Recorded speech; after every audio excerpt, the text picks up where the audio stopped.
guys, welcome back to another episode of Year of the Empire. We got the movie Eliminators this time, and like, it is a action movie. It was kind of like a sci-fi bent in a bit.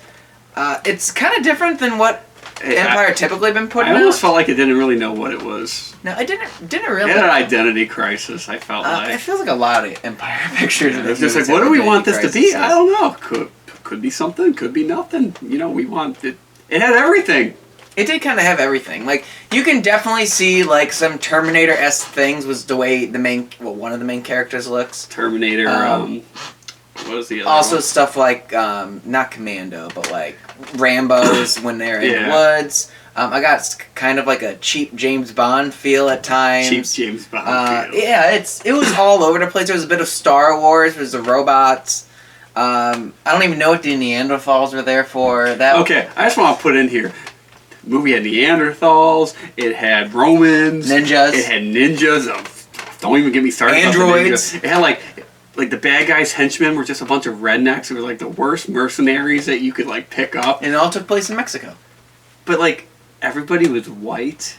I don't think there was a Mexican in this entire movie, to be perfectly honest. It's all over the place, so we will try our best to describe what was the Eliminators. Now, the main appeal of this movie that was in like all the trailers is the Mandroid. It is a guy who is half android, half man. What I don't get, an android is like, I get the name. It's just, it felt like a... Didn't they say they made a movie about a man? Like, just took the name Mandroid? There's a movie by Full Moon called Mandroid that we will not be reviewing because it has nothing to do with it. In Full Moon, they were just like, hey, this name was kind of catchy sounding back when we were in Empire Pictures. We're going to steal it. And it looked a lot like, what's that movie called? Why am I blanking on this movie? Robot, police officer. RoboCop? RoboCop. I'm a moron. Yeah, it felt more like RoboCop than Terminator at times. I was just thinking because like he has like that red thing in his eye. And some time travel like involved. Like the time travel wasn't really like fleshed out a ton. No, actually, I would say that's like an afterthought to the movie. It was just like, hey, we want to bring all this different stuff into the picture. Time travel. Go for it. And that's how that... Do everything you want. It was like an afterthought, I think. It was more of, we're bringing all this kind of together. How do we do this? Oh, we could just put time travel in here. It's like, oh, okay. You throw that kitchen sink in there. Why not? So, the movie starts off with the Mandroid going back in time to, like, Roman era. And he comes back, and there's, like, this super villain guy who was, like, a burnt face. I would not use the term super villain for this guy. I feel like that's what they wanted him to be. And he's just kind of like a mad scientist, I guess. And his plan is to go back in time and you don't find this out till like the very end. Rule the Roman Empire and as a like change the future. Even though he's old and stuff, you know, because he'd probably die after like 10 years anyway. Yeah, and the Mandroid is someone who just like crash landed in Mexico, I guess. Yeah, they did. Did they ever actually flesh that out? No. Like why he crashed? Okay, the guy that's a Mandroid was in a plane crash in Mexico, and they like pulled him from the wreckage and made him the Mandroid. Really weird. Like, it's like, why? Very weird. Well, why would you go to all this struggle to go off into the jungle, pull this guy out, when you could probably just find somebody in Mexico? Hey, here's like $500. You want to be an android? Yeah. And that took place like a year before the present time at that point in time. So then, after the Mandroid's like going into the future to see if they can do this, going back into the past to see if the time travel works. Then the mad doctor is like, all right, now that I know it works, we can destroy the Mandroid. It's like, why did he put all that money and effort into making the Mandroid? Within a year, he probably only did it like for a half a year, and then they're like, okay, now you can dismantle him. Anyways, he breaks free. So yeah, well, there's this one doctor he's like, oh, destroy him, and then he's like... He's Asian, by the way. Yeah. That might seem like it's insignificant. Yeah, it's insignificant, but it's relevant for later in the movie. Just an FYI. And then, like, he doesn't want... So then they order the android to kill that guy, the Asian doctor, scientist person. Yeah. And then he's just like, oh, I don't want to do it. Oh, zap, zap. He shoots at the guys behind him, the henchmen. The henchmen shoot, and end up killing the Asian doctor. Then he gets off in his little racy, like, mobile unit or whatever he calls it, which is kind of retarded. It's like you put him on a tank, and he's just he's person standing on a tank. up on the tank. It looks hilarious, but then he gets away, and then he goes way slower than he would be if he was just like lightly jogging. I just feel like the movement's restricted too, so it's kind of a weird. But then like he gets away, finds this other woman that's like a colonel doesn't explain if she's a military criminal. Yeah, she's a doctor. She's a scientist. Scientist, that's the word. And it's just kind of like, And then they go to find his crash site because he keeps remembering he crashed. Yeah, but they need a guide to get there, so they employ, what was it, Fontana? Yeah, last name was something, Michael Fontana. Yeah. Might not be Michael, but last name was Fontana. He was originally going to be played by Tim Thomerson, but that guy had to drop out because of a scheduling conflict. Probably a scheduling conflict with another Empire Pictures movie. So that was unfortunate because Tim Thomerson, I feel like this role was like made for This him. guy did a good role. Yeah, no, the guy was I think he was good. So the guy takes up like...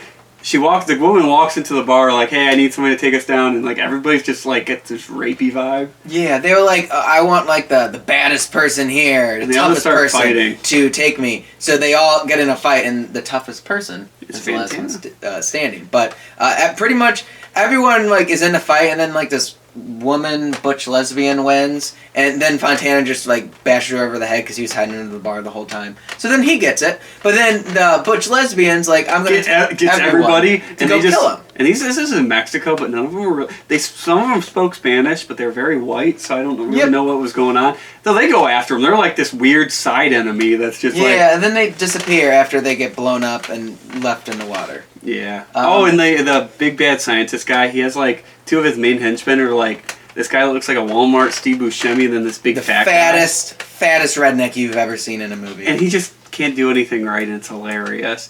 But he's literally the main villain. Yeah, he's the one who does anything. And then at the very end, it's just like, it's the mad scientist guy is going to go back in time to the Roman Empire and rule it.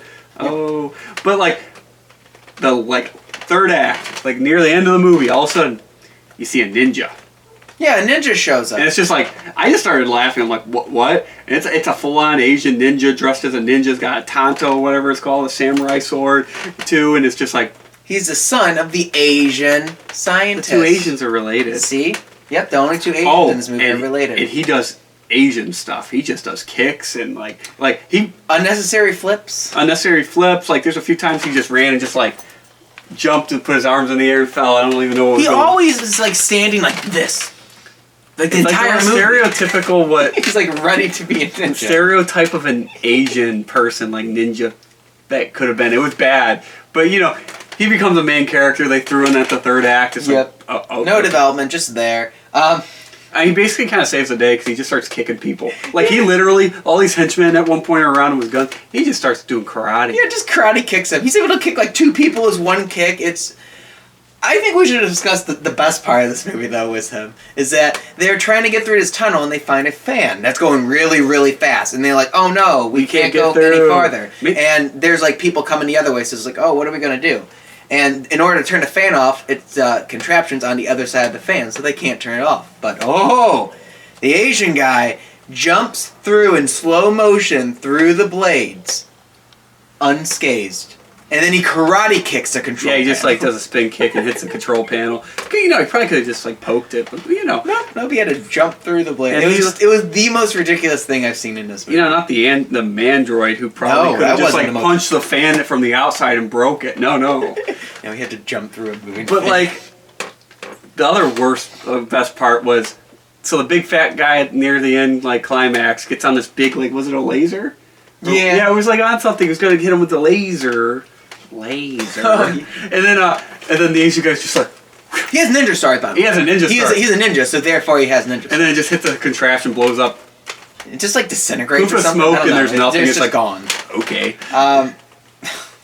And then also the main villain who, in the end, he becomes his own Mandroid, but it was like Roman armor and stuff. Because he's going to go back and rule there. He kicks a Mandroid's butt, by the way. He like straight up kills the Mandroid. Spoiler alert. Sorry about that, guys. But anyways, he's in the ending. He's in the very beginning. And then you see one as like a hologram for like 5 seconds, and then also... I got like a Ming vibe for him. Yeah. For some reason, it's just like, Hail Ming! Yeah, the only other time you see him is like when he's scolding the fat redneck guy, and he kind of like tickles his balls with like a laser gun. It was literally like he has like a laser arm at this point, and it was just like Spaceballs. It was just like zzz, but it wasn't just like a zzz, and it's like grabbing and twisting. It was just like a and it was done. Just like I think this is what it felt like. Just the scrote, and it was just. I really hope that's the screen grab that YouTube picks for us right now. throat. But anyways, enough about redneck balls. But like literally the fat redneck guy, we just say redneck because he had like a flannel. He just was out of shape and it felt like a redneck. He wasn't really a redneck, but it was just like the stupidest like he became the main villain because he was. Yep. And he was in it more than the actual villain. I don't even know why the Neanderthals were there. Oh yeah, you might notice we didn't really mention where they played into the plot. They just kind of show up, take them hostage, then they disappear. I don't understand why they were there. They didn't explain it. They were just there, and you roll with the punches. See, the end of the movie was intro. I don't know. Should we give away the very end? Or? Yeah, sure. Why not? Spoiler! Spoiler! Spoiler! Click off the movie. Click off this video now. Yes. Okay, well, he wants to go back in time to the Roman Empire to rule it. Okay, so they do something as he's going back in time, and it sends him to like 2 million years ago. Yeah. So he rolls over absolutely the nothing. Silurian era, I think it said on the computer. They like hit the control panel of after he went back in time, and it just sent them flying even farther back. And it's hilarious. So he's just there like. I just think that's funny. It's just like it's now like he rolls over a that's like a do Twilight Zone ending. So yeah, there's not much more to say about the. I'd probably watch this movie again. It was competently made. Every now and then, like the setting was great. They would have a lot of characters on screen. It would like it's outside. It feels pretty like higher budget. Yeah, and then other times the it's effects just were good. cheap. But then it was just like it was really cheesy. It was silly. It was so silly at times. The Asian ninja didn't help. I would definitely watch this again though, just because it was laughable. It wasn't a bad movie. Watch it again. I'd watch it again. I would recommend it, but Empire's had some decent movies. I will give them that. I've been impressed by a lot of what they've put out. It's not like you're not going into a like Steven Spielberg, J.J. Abrams. Yeah, like, you know what you're expecting. And if you go into know what you're expecting, I liked it. Yeah. And you know what? Who needs Avengers while you got the Eliminators? It just seems like some what's that? I don't even know if they're still making stuff. That one that's like a sci-fi. Asylum. Asylum. That sounds like an asylum. Like an asylum movie. I don't even know if Asylum still making movies. I think they are. I'm sure they are because they push them out and just like you push out a steamy like crap that's been boiling in there for a while. Boiling in there. And those are the words we're going to leave you on. Okay. See you next time.